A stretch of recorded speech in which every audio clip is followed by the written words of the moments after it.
Greetings, travelers. I'm Josh. And I'm Kai. And we're the Genshin Genshin guys. Greetings, travelers. You're listening to the Genshin Guys podcast. Welcome all. This podcast is for fans of Genshin Impact, the mobile game made by Hoyoverse, also known as MiHoYo. Here we talk about our opinions, experiences, and dreams about Genshin Impact. If you like our show, don't forget to subscribe on Apple Music, Spotify, or wherever you're listening to the podcast. So, Kahi, how are you doing today?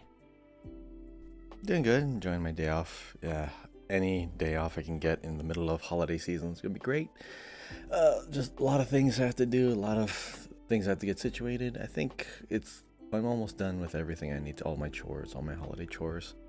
But yeah, right now it's doing good. Just had lunch, so I should be nice and refreshed and ready to focus on today's podcast. A lot of good stuff that came out from that 4.3 live stream, which we're going to talk about later. But how are you? I'm all right. Tomorrow's my birthday, so that's fun. And yeah, it's pretty exciting to be doing my first birthday in LA. And yeah, things have been going generally. That's where everyone pretty goes good. to party. Yeah, I'm also planning on a bunch of stuff for streams and things that I want to do next month, including with the podcast, as well as on my Twitch stream. Oh yeah, Grand Blue Fantasy versus Rising came out. Or it's not out yet. It comes out tomorrow, 2 days from now. But I have early access, and I've been playing that. It's super fun. It's going to be one of my new main games on my Twitch channel for sure. And I'm going to run local tournaments for it too. So I'm excited about that. I'm really into it. I really love that tried watching game. the anime, but I don't know why I didn't keep up with it. Oh, well, I don't think it went very far, I'm going to be honest. Like, it only did one season. So, but it's great. I liked it. You should try watching it again. Okay, that's how it's been for us this week. So I'll go ahead and jump into today's topics, which are, first is our weeks in Genshin. Second is Genshin news. Then we have 4.3 live stream discussion, community discussion question, and one last wish as always. So before we get started, I just want to give another shout out to the Discord. If you haven't joined the Discord already, please do. We would love to have you there. There's a really great community just waiting for you. And we've gotten a couple new people from last week as well. So thank you guys for joining, and thank you to everybody in the community. You are awesome. I posted our sort of Spotify Wrapped and my Twitch Wrapped for the year on Twitter and in the Discord. So if you haven't seen that yet, go check it out. We've been doing great. It's been fun. And we're looking forward to many, many more years, I guess. We're looking to many, many more episodes and more hours with you guys as Genshin, the game that keeps on giving. I don't know. It's just really great. And thank you all for being a part of this journey and supporting us. Speaking of supporting us, I do have the Ko-Fi coffee link in the description, so feel free to support us that way as well if you are able to. That helps a lot, as it does take time to make these episodes, to come up with content, and every little bit you give helps us to make a better podcast. Okay, that's all for shoutouts this week. So let's get started with our weeks in Genshin. Okay, Kahi, how has your week in Genshin Impact been? Well, it took kind of a while, but I finally maxed out Fiorina. I just got to get her talents up to, I think I want to get her burst up to level 10. I want to crown her burst, but she's at level 90, maxed out artifacts. She has, I think, 48,000 health. I want to get her to 50, just like my Zhongli, but I'm probably going to need some kind of weapon that has HP. I'm going to have to steal it from Kokomi or something. But yeah, I want to get her to like at least a little bit above 50,000. Wait, not Kokomi, sorry. I just realized. She has a sword. The only good HP sword is that one key of Kashnisut. So I gotta level that one up, but it's still stuck at level 70 because I just put it on Kuki and she was fine with it. So I'll probably just switch that over. I've been doing a lot of experimenting with Fiorina teams, and of course, everyone's talking about Dia lately because, hey, suddenly Dia is really good with Fiorina because health goes up and down, and it's, vaporized team, and finally our time has come, Kahi. Our time has come. Yes. We're the true believers. Actually, I was always a Dia main, Oh yeah, I was a Dia main since Yeah. 1.0, dude. Yeah, yeah. I still, you know what? I'm still actually still pretty sad that Beto and Dea, their abilities don't mix. Don't work together. Yeah. Because it's not a normal attack. It's not Wait, range. It's just wait. special. Kahi. Hmm? Chevreuse. Chevreuse is Pyro, buffs Yep. overload reaction. right? But not Dea specifically. Why not? Well, you have to have a good Electro character in the mix anyways. The only one that I've been Beto. pairing her with has been Raiden Shogun. I mean, Raiden Shogun and Max Look, the but only Beto reason and that Chevreuse, the only yes, reason of that course. that Beto doesn't work with Dia is because Dia's ult doesn't count as normal attacks. But you can use Dia for her, like for the reactions and for her skill. And you could Right. probably make a really strong overload team Mhm. with Chevreuse since she buffs overload. I know, but the team doesn't look like it makes sense. Well, make you it know make you sense, know my Kahi. teams, right? Like, Make it all make the sense. Wait, it cosmetics, makes sense. Beto aesthetic and over Chevreuse. narrative. Wait, doesn't Beto have an eye patch? Of course. Yeah, Chevreuse. Eye patch. I know. I'll Raiden, make it work and somehow. Dia, If no I eye get it. patches. If I get it. Boom. Theme. Yeah. Chevreuse is going to be on Yoimiya and Raiden Shogun's banner in phase 2. So when we get talking about the 4.3, we'll go everything in order. We'll talk about Chevreuse, we'll talk about Navia, we'll talk about the characters. But yeah, I've just been maxing out Furina, just getting ready for some really cool teams coming up. But how's your week in Genshin? Been up to anything? So in Genshin, I finished the Thelxie event. It was great. We'll talk about it in a future episode. Really emotional, really great. Learning about Fremine's backstory a little bit, and just kind of what character Fremine is. And yeah, I think a lot of people can really relate to that story. It was really good. The other things is just I don't know. I haven't really been doing much in Genshin, honestly. It's still been in that little pattern of like just doing dailies and getting off. And I'm hoping to be able to change that in the next patch. Like I'll be able to catch up more, do more stuff as I stream more. So I'm really excited for that. So we'll see how that goes. But anyway, that's my week in Genshin. So let's move on to Genshin news. Okay, in Genshin news, there was unfortunately no birthdays, but there is a lot of different announcements. So, for example, there is a Journey of Art and Heritage, a video that just came out, which is about egg carving. It's really interesting and really pretty, so if you have some time, check it out. They had a celebration of the Game Awards accolade for Best Ongoing Game going to Genshin. So we all get 800 Primogems, which is pretty cool. You know, free Primogems is always nice.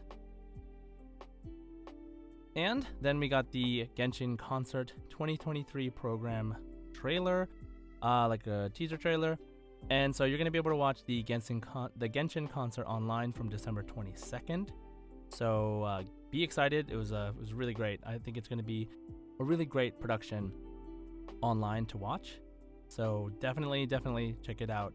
Support the game and enjoy the music. There is also a prize giveaway for the Frostflake Heron Kamisato Ayaka fan art contest. So it's from December 11th to January 1st.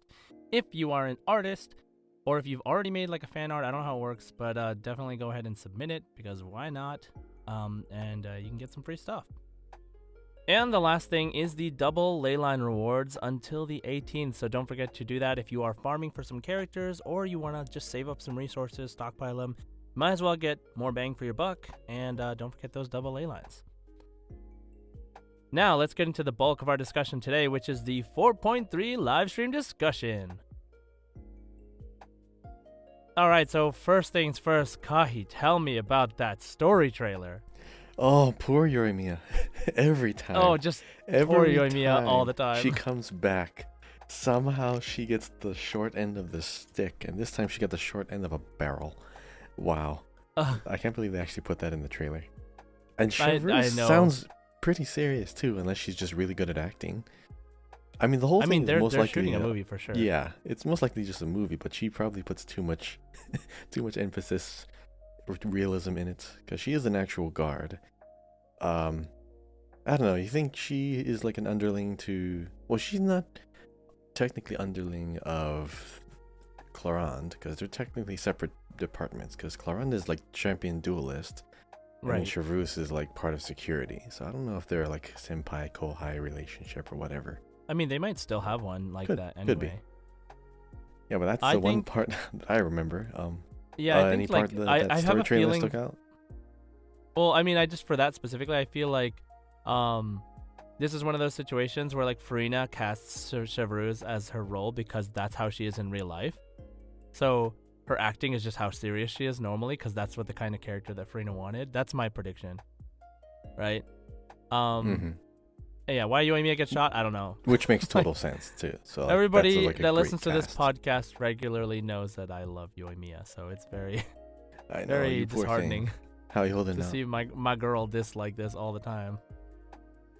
And she's on the banner of an Archon. Again, oh my God, this is like I'm having one. PTSD.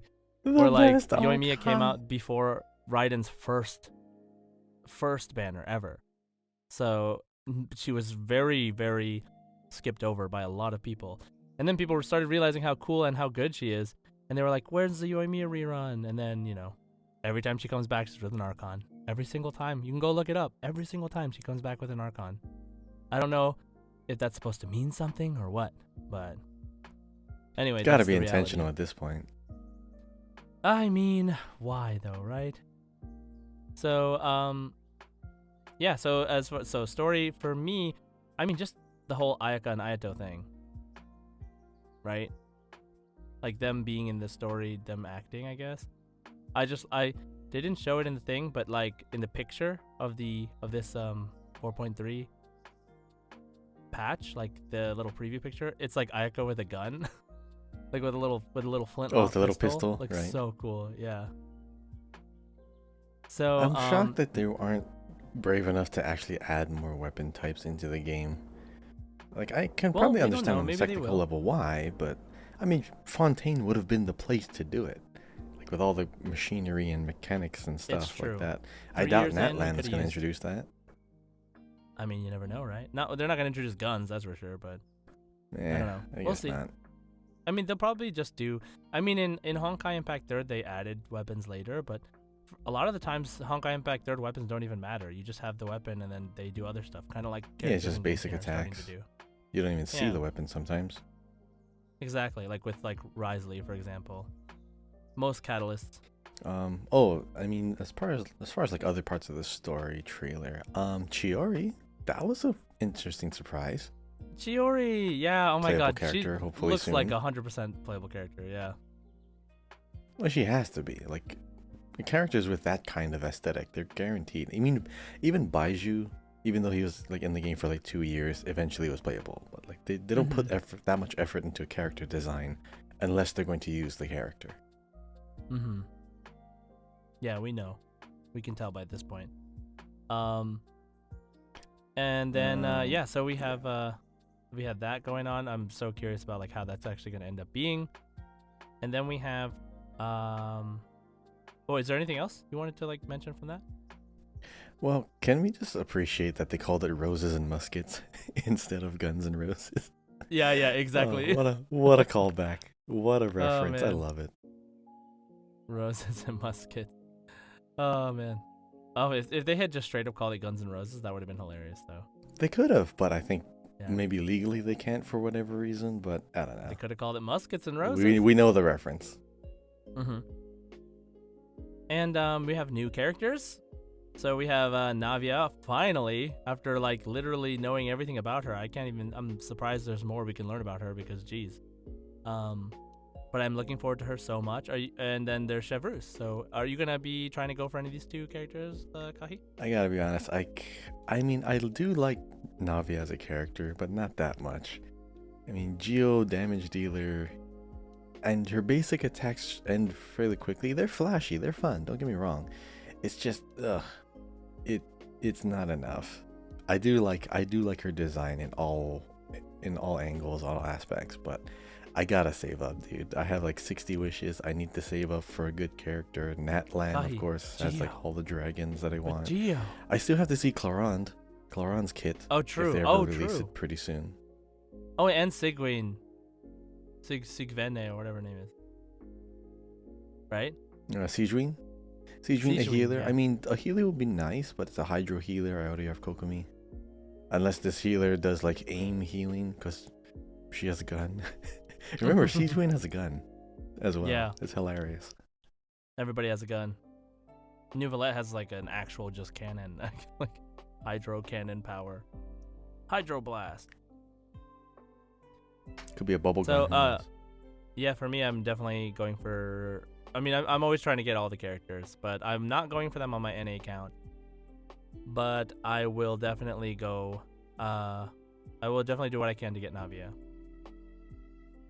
Because she, after the story, man. From what I really can like her. see, Navia has a really interesting playstyle because the shards actually matter. That is literally powering up her skill ability. So Right. she uses it like ammo. So you're actually encouraged to use other Geo characters and just one of your other favorite elements to make it. She's gonna be interesting as far as like finding teams to consistently make those shards because you need to ensure they always have some kind of like element application. They're always affected, and you're always running up to them. Right. But the elemental skill still has a cooldown. So I mean, if those elemental shards reduce the cooldown, that would be like insane. I would love to do that. Yeah, just shoot a bunch. But I mean, right now, Navia seems really cool, but not enough for me to spend all my Primo gems on it. I gotta save. I see. So yeah, new characters are always exciting, but let's move on to the weapons. So we have a 5-star Claymore, which is Navia's, which looks like a giant axe. It looks awesome. And then we have Chevreuse.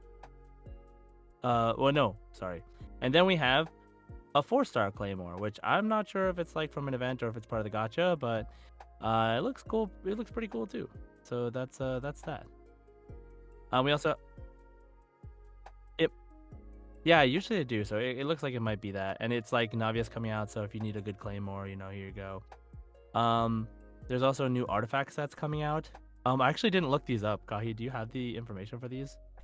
All right, so the 2 new artifact sets, I don't think they detailed it in the live stream, but there are 2. The first set's called Nighttime Whispers in the Echoing Woods. Kind of has that geo coloring, so it's most likely going to be for like geo users. And then the next one is Song of Days Past, kind of a bluish color to it. So I don't know if it's hydro focused or healing focused. Could be cryo, but I don't know if there's any cryo characters that we would need it for. But yeah, so Nighttime Whispers of Echoing Woods and Song of Days Past. I'll probably look up on the website to see if they did officially release the sets, but they didn't say it during the live stream, so I'll probably look up later. Yeah, they actually usually don't. Yeah, they just give the names. Okay, so we have those sets coming out, so we'll see more about that as time goes on. And then we have the new banners. So we have Navia and Ayaka, as well as Raiden and Yoimiya with Chevreuse. So no chance of getting both new characters in the same banner this time, unfortunately. You can go for Navia, or you can go for Chevreuse on one of the reruns. Are you going for any of these banners at all, Kahi? Or are you going to save? I am gonna save. If anyone does not have Raiden Shogun, please get her. Like, Raiden Shogun is absolutely a must pull. Like, you're talking Electro Archon with like best damage support and burst in the game. So yes, please do. Very fun character for sure, and very flexible. It too. works in everything. Like, I'm pretty sure there's not a single team that Raiden Shogun does not directly help and buff. It's true. She does help everybody's energy recharge too, I think. So yeah, she's pretty good. So if you don't have her, definitely recommend it. I'm probably I maybe might go for her C2. It depends on how fast I get Navia. But I do want a Chevreuse, so I will probably go for her C2 until I get Chevreuse. And so there is the like events. There's gonna be like a sniping minigame. There's gonna be like a herding blue sheep looking minigame. Combat event, of course, and like a film director minigame looking thing. All looks pretty interesting. I'm really excited for the sniping one. And there's the Arataki Blazing Armor Beetle Battle Bootcamp. I love how which they I did believe, this. right? The And I special believe that abilities. it's like going to they're going to Liyue, right? Like Looks like it. The Ito is gonna go to background. Liyue. Yeah. So so they have like special moves and stuff, Yeah, right? so they're like shooting laser beams and shields, and then they can still like bash each other. It looks so funny. It's a Arataki Ito's event is obviously gonna be super hilarious and conceptually. Yeah, and I'm really excited to play this one in English because Max Middleman and his Ito are just amazing. Um, and then there's gonna be the Dance of Resolute Will, which looks like a combat event as well, and the Lost Riches, which is exploration. There's also gonna be Marvelous Merchandise. Yay, Marvelous Merchandise Is that comes the back, Liban free guy? stuff. Is that You him? know. The Yes, Afro it dude is Liban. who Yes, and casually he'll be drops lore Mondstadt. hints too. It's just funny. Yeah, I remember one of these events. They like made him randomly appear in different cities, but like then after that, they just always made him appear in Mondstadt, and everybody was kind of happy with that instead. I mean, I kind of wish they brought him to like different cities instead of just Mondstadt, but I mean, having him in Mondstadt for like new people does kind of like is more visible. Oh yeah, maybe that's why. Yeah, makes sense. If he goes to Inazuma, then a bunch of people are screwed, right? Yeah, like it fills Mondstadt with the current events as well. It doesn't just. I mean, Mondstadt seems more and more empty in comparison if we just keep putting new stuff in all the other cities, which is it's compelling to move through the game, but then if you start the game and you feel like wow, there's not that much, then you know it's not as welcoming. But I like how they're still keeping Mondstadt up to date. Yeah, same. So, and then my favorite part is we have the quality of life updates. So we have artifact interface optimizations. Holy crap, this is the big Artifact one. So filters. we don't have not the ability. sets, not loadouts, but filters. Oh Yeah. my god. I mean, it's cool, but like, come on, please. I was literally about to say it's not sets like we wanted, but it is a step in the right direction in terms of like being able to quickly manage your inventory better. So not only being able to search more specifically for artifacts, but also being able to automatically lock and unlock artifacts that you are looking for with the stats that you are looking for, so you can just trash everything else. So I think that's pretty cool because that saves you a lot of time. Like even that saves you more time than like making sets. Like honestly, You know what the good time Right? saver Like, is? The one where they added to the expeditions. You can just automatically send them all back out. one click. Yes. Yep. Oh, Yep, it's that's such a fun. big detail. Not even Honkai has that. And then we have optimized enhancement screen, so you can finally enhance more things at one time. So you can actually refine things like weapons and stuff up to refinement rank 5 in one go instead of having to do it one at a time. Oh my god, that was the worst thing ever. And then you can also do you can level up more than just the 6 slots on screen or what have you. Like it'll just keep going, which is really nice. We also have optimized repeated challenges. So this is like when you're gonna run the same domain over and over again. Every No time run you back. say retry, you have to run all the way back from Oh, the I start. But hated now it. you can just get teleported right to the beginning. The worst part was when you do that and people hadn't run back yet in co-op and they get locked outside. Oh my Well, god, what the the one heck, thing for right? me is that when I use the domains to kind of test how efficient like my teams are and how powerful.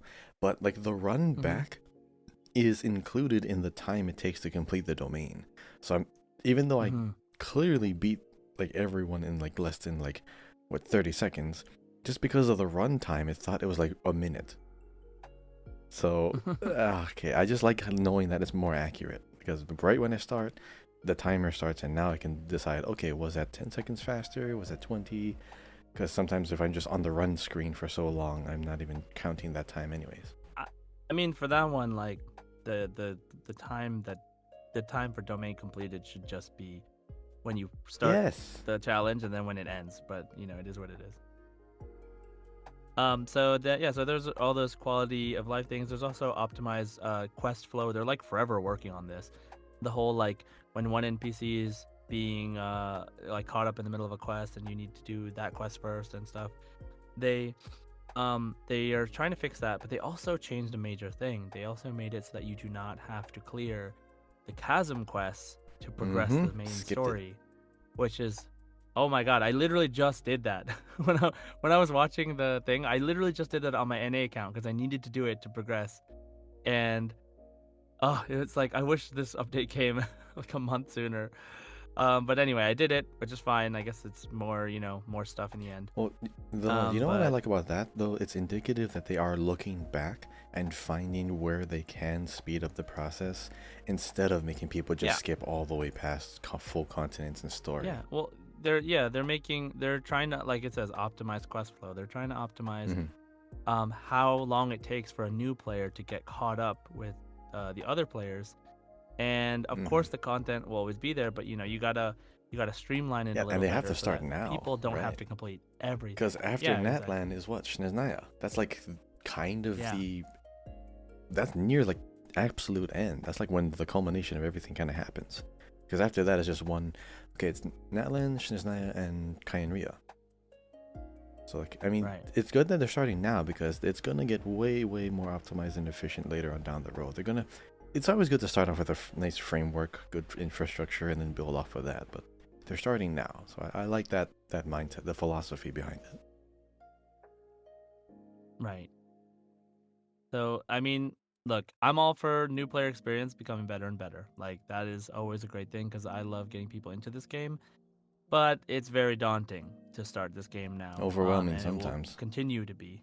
Yeah, and it'll continue to be as such until content stops for the game because it's just going to keep adding on, right? That's how the nature of these games. But it's an amazing game. Um, we've grown a lot. The game has grown a lot with us. It's very different than it was 2 years ago, 3 years ago now. And I'm just excited to see where it's going. And hopefully these quality of life updates keep coming. Hopefully they're working on them, despite how difficult they may be from a development side. I'm really hoping they figure it out. And I don't know if they have to take the game offline for 24 hours to like implement stuff. I'm okay with I'm that. I think sure most people people would would be, be okay with yes. that. Even though it's like a live service Yeah, game, you could yeah, people can take a day off because once they do that, they give you like how many primo gems, like 600 when they do like an offline for the patch. yeah. If they took a day, if they Mhm. took a day off, I'm sure everyone would love the rewards for the compensation. Yeah, they're like, what? I don't have to play and I get rewarded. um, but yeah, it's nice to see the growth. So yeah, that's pretty much it for the live stream. Like, lots of things coming. We will definitely talk about it when it releases, but we're gonna talk a little bit more about it next week probably because our question does have to do with the live stream, of course. And we're looking forward to seeing your guys' thoughts about the live stream. Now, I'm just saying, I'm really excited for for a lot of things in this live stream, in this update. But it's not like you can tell like it's slowing down now. The story doesn't look like it's going to be as impactful, as The big important story's to done. the Yeah, world. Yeah, the we're big kind of story for settling Fontaine's in. done. So it's kind of about seeing what direction they take it in. Like, I'm interested in But that. keep in mind, So like in Sumeru, when the Archon story ended, that's when like Nahida got her powers back, defeated Scaramouche. yeah, The patch later yep, was about Scaramouche becoming the Wanderer, which was already huge. So there could be yeah, another huge like epilogue plot story quest, yeah, either this one like or the New next Valette one. stuff Yeah, or it could be whatever. related to that. Or Chiori. Farina's second quest. Mm-hmm. Yeah, Or Farina's part second 2, quest, right? story Yeah. quest. Yeah. So yeah, we'll see what happens. Okay, so let's move on to the community question discussion. 手をつなぎましょう。 All right, last week's question. What is your biggest story or lore-related question that has yet to be answered in Genshin? So, Kahi, would you like to take the Spotify first? Do you want us to answer first, and then we go to community answers? Oh no, I don't want that. I'm just kidding. Yeah. Yes, you're right, All Kahi. right. All right, let's. What's your answer to this? What is your biggest story or lore-related question that has yet to be answered? Okay, so for me, because it's been going on for like over a year, where they keep hinting, oh hey, 500 years ago this happened, 500 years ago that happened, oh something interesting happened to this person about 500 years ago. So what I want to know is our sibling existing in a separate timeline that's back then, or are we like, where is our position in like all these other events? Because if my theory was that the sibling actually was dropped into this world 500 years ago and did their thing, all in that area, which affected how we see the world now. So if we are gonna do any kind of like, if we're gonna complete this one world, and if the things and the events happened after Shniznaya were what, we actually go back to the old world, which is what the Harbingers are always referencing. Are we gonna go back and see our sibling? So, I guess. Okay, so wait, your lore question is our sibling currently in the story in the 500 years ago, like Tevat? Is that where they are now? And then we're in 500 years ago in the future, and we have to somehow kind of like tie it all back in and like kind of correct everything in this one big loop. So interesting. Yeah, there are definitely theories about this, but your theory seems interesting. Yeah, well, what about yours? Any other questions that you want to have expounded upon or explained? Yeah, why don't the R&R have voices? No, I'm just kidding. Of everything you could have suggested. Man. My biggest question is, like, what are that group of powerful people up to? Heavenly Rhine Daughter and Sertology and the Hexen Circle. Oh, so not the Heavenly Principles, but the outsiders. Not the Heavenly Principles, because right now, as far as we know, the Tsaritsa is against the Heavenly Principles, so she's doing everything she's doing to fight them. We see that as like a sort of bad guy thing, but the more we learn about the Heavenly Principles, it's like, okay, well, the Heavenly Principles is kind of like not nice people or not nice. I mean, technically, they're the ones that run the world, but okay. Yeah, and like we saw, like they punished the original Folklores. Oh no, they've punished the previous Igaria, the Hydro-Archon, for her sin of wanting to let her create life. Oceanids experience, like creating life, and they're like, no, only we can do that, even though they stole that power from the dragons in the first place. And so, Folklore sacrificed herself to fight against the Heavenly Principles as well. Like, literally, if we sympathize with Folklores right now, we're also sympathizing with Tsaritsa, because Folklores' whole plan was to stand up to the Heavenly Principles, and that is what Tsaritsa is doing. So if we agree with what Folklores did, as like returning the rightful throne to the Dragon Sovereign, seize authority and like the from original the ruler of the planet, yes, if we seize authority from the Heavenly Principles and give them back to their natural place, we're doing what Tsaritsa is trying to do. So we're getting closer to being able to align with the Tsaritsa to take on the Heavenly Principles. Do you? Whoa, so do you think Tsaritsa is the Cryo Dragon? Maybe. Oh my god, that would be great. Because they're already really we strong. know that dragons can be reincarnated as people, right? I can't believe that just clicked now. Like, that would be fun. But I mean, if that's the case, then like, who was originally given the cryognosis, and how did she get it, right? If she got it. So because like they wouldn't give the Dragon Sovereign the gnosis, right? Right. But hey, who knows? So anyway, like the story right now is us versus Heavenly Principles and all the people of Tevat.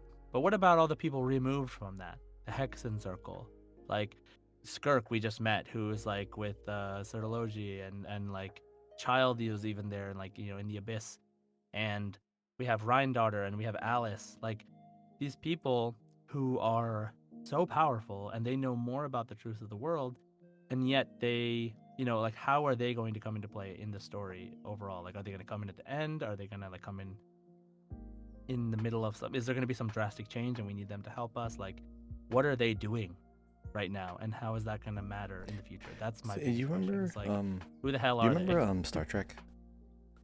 So Star Trek, you had the Q entity. You remember? Yep. It could be them because they were called the Q, and now all these witches have like letter names as well. It couldn't be kind of like that kind of group where they exist outside the reality of this world, just trying to be like observers and try to either steer humanity in a certain direction or just kind of lay tests here and there, or just, I don't know, just be observers in general. Because Heavenly Principles are the ones that are like presiding over the worlds. But then you Mm. have a third party who's just watching everything, maybe even from a far distant reality looking inwards, because what is it? The divine gaze is something that Scaramouche was trying to go after as well, but I don't know if that's related to the heavenly principles or something else. Because there's always these people looking in, we can't see them, but they already know what's going on. Alice especially has that one. Alice always comes up in character demos of characters that aren't from this world, so she's definitely way out there as well. Yeah, interesting. Yeah, so like these things, like what do they have to do with it? I'm really curious. Also, what the heck does ascending mean? Like just like a celestia, like Vanessa, like what she did. What does that mean? Like, you know? Gaining more power, I don't know. So then that means she's just chilling up there, and like we're gonna go up there and we're gonna meet her? Probably. I mean, if we like collect enough of those no-seas at once, we're bound to draw some trouble and attention. I mean, so think about it this way, which I just kind of thought about it, is that Honkai Impact 3rd also has like this thing where they have groups of people, and like as those groups of people come out, you realize like as the more and more, the higher and higher groups that you go in terms of power, more interesting and crazy their abilities look. And if you think about it from a Genshin perspective, it's like we get vision users, and then we get archons, and then we get harbingers, and then we get dragons. I mean, would you put harbingers we could above get- archons, really? No, there's just more of them. I guess so. And like, and plus like as far as like, you know, what like there's only 7 archons, and there's supposed to be like 10 or 11 like harbingers now. 10, 8. So No. 9? Because 2 are gone. there's a total of 12, originally 11. It was 11. And then 2. So his child was last, right? And then so Signora's gone. Scaramouche and, technically never Scaramouche is existed. erased. Yeah. So, but I would consider him a playable harbinger, basically. Yeah, you're right. Because You know. that seat has been vacant for some time, so there was supposed to be 11. So yeah. So anyway, like we have that giant group of people who's supposed to be really powerful, and then we have the Hexen Circle people, and then we have the not part of the Hexen Circle, but just strong people like Skirk. So, you know, like and then we have people who have ascended to Heavenly Principles. We might even have Heavenly Principles as a category of such. We might even get to play as the Shades one day. You know, like we might get to play as the Heavenly Principles one day. Oh you know, my like God, it's that'd be crazy. It just keeps going. And Daneslef, where's Daneslef on this list of people? You know what I mean? Casually traveling through Will dimensions. will our sibling come out as a playable character? That's what I think. I think it's they possible. weren't a descender, We will right? get our sibling. Didn't Nahida say our sibling's not the descender? Well, Nahida's information is like that specifically is just based off of like Fatui, like labeling. Doesn't really mean as much as it might. I think we'll find out more about that as we go. But point is, like, I'm really excited for like when we get to crazy, powerful people and seeing how the game is at that point, like in the story, because man, it's already getting crazy. Like that whole Focalors defying the Heavenly Principles act, that 500 year or more, I don't remember how many years, but that hundreds years plan of like executing her own divinity. Well, separating it. That's She's so like, crazy. It's completely like separating from the person and then existing outside of in like her own little realm. Well, let me tell you why this is so cool. It's similar to the thing that happened with Nahida and the Herman Soul. I mean, And and no one could Raiden predict Shogun that was too. going to happen. You know what I mean? No Yeah. one could predict that was what was going to happen. Like an So erasure even the Raiden of Shogun thing was kind past of like and that history. too. Yeah, and so it's just crazy. Like there's so many lore questions. We're not even close to touching the surface of the deepest parts of Genshin. Yeah, when you lore. get started, And that's what makes it so fun. yeah, when you get started on lore, like especially at this late stage in the game, when everything is kind of coming, Right. it's becoming more and more apparent that there's forces beyond our sight that exist and are having an effect on our reality, and we're becoming aware of just everyone else in play. So the more we get involved, the more fun it is. But yeah, I'm sure a lot of other people have like questions they have, or maybe they have the answer. Who knows? But yeah, what other Right. people on Discord saying? What's like their fun or most interesting lore question they would like to answer it? Oh, favoritism? Okay. So on Discord, Ashley said, "Why is Paimon so adorable?" Yeah, I don't know how many people are wondering this question. I'm just kidding. Yeah. Well, yeah. Well, let's keep going. Emmy says, I wonder if Zhongli is really a descender or not. He's theorized to be, so I wonder if someday we'll find out." Interesting. June said, "Where is my brother?" Yeah. We'll find out that eventually too. Raccoon Warlock says, "This is a point of clarification. The Oceanids that fled to other countries. They fled after Farina took over, but were they Oceanids that dissolved after being people? Or were they always Oceanids that didn't agree with others being turned into people? I'm a wee bit confused." Interesting, I never thought about that. There's a lot of stuff yet to be answered, but the following two are the ones for which I need answers. One, who is Paimon, apart from emergency food, and her origins? And two, what happened to the period Traveler split from his sister when Paimon found him?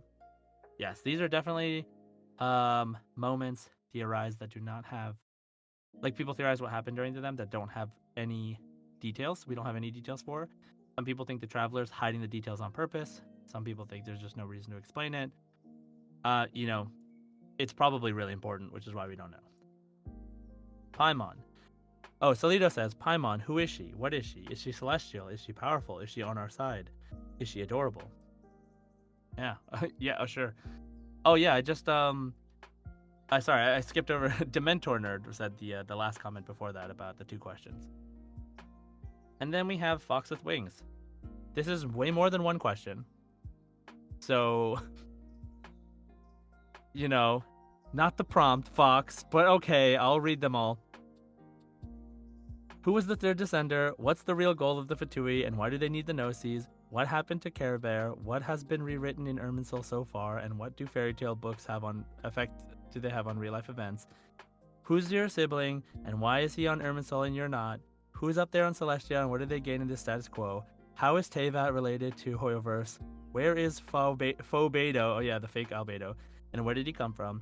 What do they mean by the sky is fake? Where are the other Hexen Circle ladies? Why is Alice so sus? Who's the one-armed sage that escaped Kai and Rhea, and where is he now?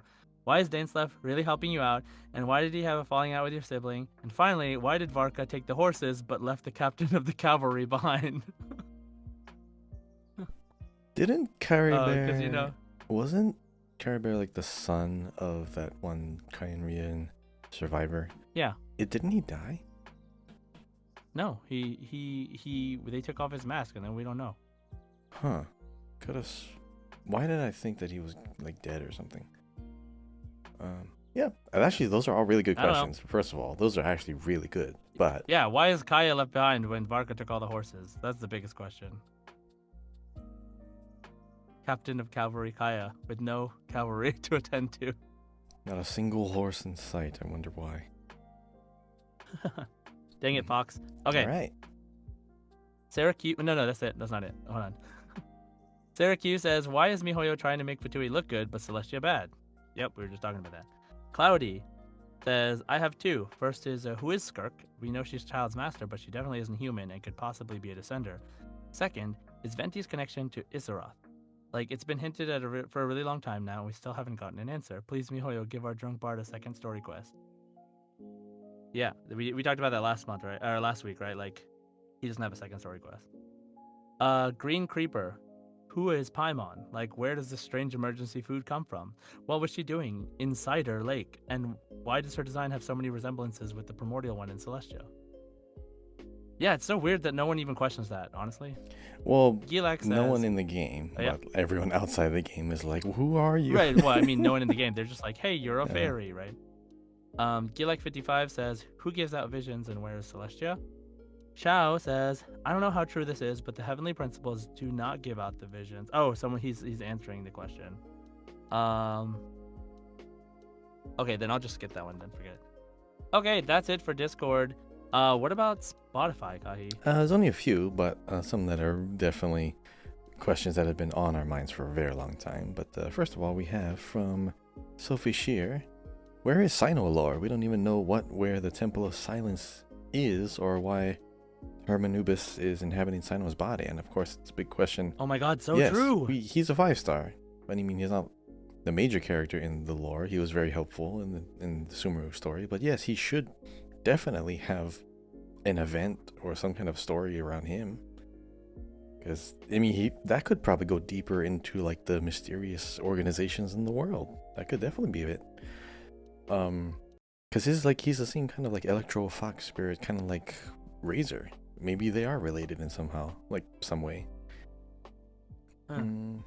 Next up, Eli9606 says Paimon's background. Yeah. And as well as another person, Veronol. Who is Paimon? Yep. Paimon is it's the first character that kind of like follows you along. So we don't know what her motive is. She's so sus. Kai Dehara Jr. says, from where is Skirk? Yes, I would love to know where Skirk is.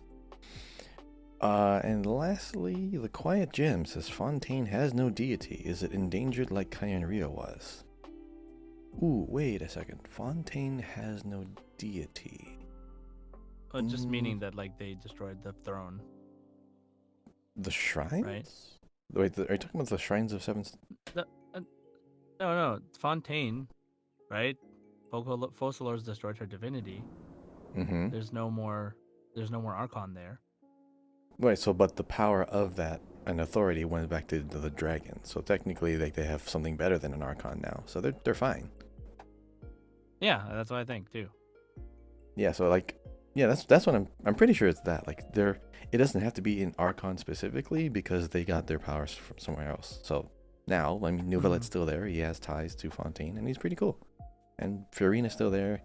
Yeah, area's fine. Don't worry.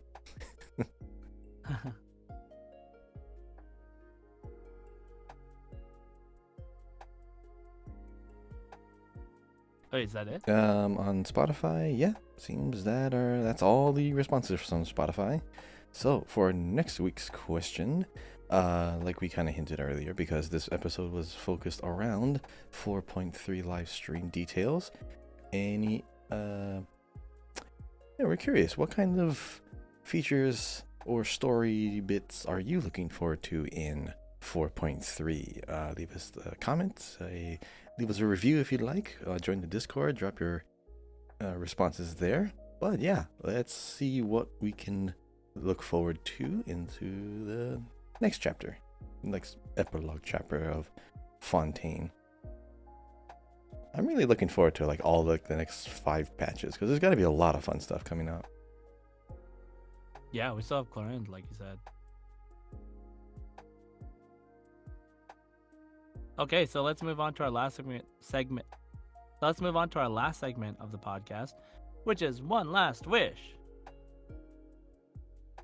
All right, Kahi, who are you? What are you wishing for today? All right, hold on. I'm trying to decide, should I get a character or a weapon?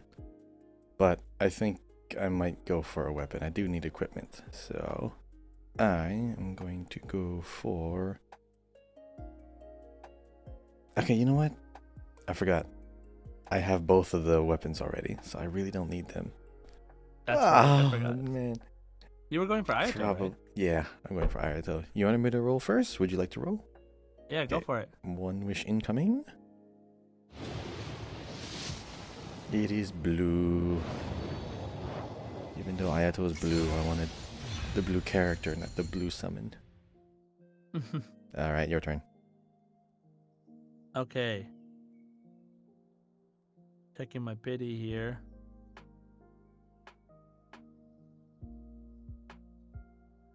Oh, wow. I've only ever rolled. This is my NA account. I've only ever rolled. I have not rolled a lot on this. So, I'm gonna roll for the Ayato's weapon. So let's see how it goes. And it's also blue. No. Yay. Okay, Fairest Shadow. Wow, so cool. My gosh, Fairest Shadow, so cool. All right, that wraps up the show for today. As always, thanks for listening. When you have time, please leave us a comment and a review. We'd really appreciate it. Don't forget to subscribe on Apple Podcasts, Spotify, wherever you're listening. Follow us on Twitter at Genshin Guys Pod, or me at JSide Gaming, or twitch.tv/JSide, and Kahi at Kahiao, Kahiyiao on YouTube and Twitter. And, of course, join the Discord if you can. Just a reminder, it is pretty fun in there, and we would love to see your community question answers as well. So, as always, Ad Astra Abyssosk. Hoshi to Shienを目指せ! Enjoy.